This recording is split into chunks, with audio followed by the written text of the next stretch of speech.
সাবেক প্রধানমন্ত্রী ও BNP chairperson Khaleda জিয়ার মৃত্যুতে দেশব্যাপী গভীর শোকের আবহ বিরাজ করছে। তার প্রতি শেষ শ্রদ্ধা জানাতে সর্বস্তরের মানুষের অংশগ্রহণ নিশ্চিত করতে প্রয়োজনীয় প্রস্তুতি গ্রহণ করেছে অন্তর্বর্তী সরকার। এই প্রেক্ষাপটে খালেদা জিয়ার জানাজার নামাজে অংশগ্রহণ করতে ইচ্ছুক নারীদের জন্য বিশেষ ব্যবস্থা রাখা হয়েছে। জাতীয় সংসদ ভবনের দক্ষিণ প্লাজা ও মানিক মিয়া এভিনিউ এলাকায় নারীদের জন্য পৃথকভাবে এ বিশেষ ব্যবস্থা করা হয়েছে, যাতে তারা সুশৃঙ্খল ও নিরাপদ পরিবেশে জানাজায় অংশ নিতে পারেন। সাবেক প্রধানমন্ত্রী ও বিএনপি চেয়ারপারসন খালেদা জিয়ার জানাজার নামাজ বেলা ২টায় অনুষ্ঠিত হবে।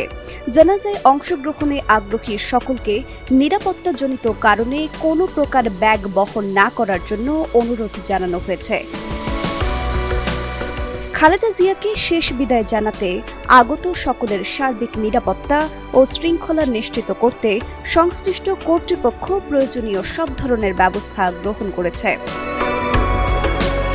৩০ ডিসেম্বর ভোর ৬টায় রাজধানীর এভার কেয়ার হাসপাতালে চিকিৎসাধীন অবস্থায় শেষ নিঃশ্বাস ত্যাগ করেন সাবেক প্রধানমন্ত্রী খালেদা জিয়া। মৃত্যুকালে তার বয়স হয়েছিল ৮০ বছর। তার মৃত্যুতে দেশের রাজনৈতিক অঙ্গন সহ বিভিন্ন মহলে শোকের ছায়া নেমে এসেছে।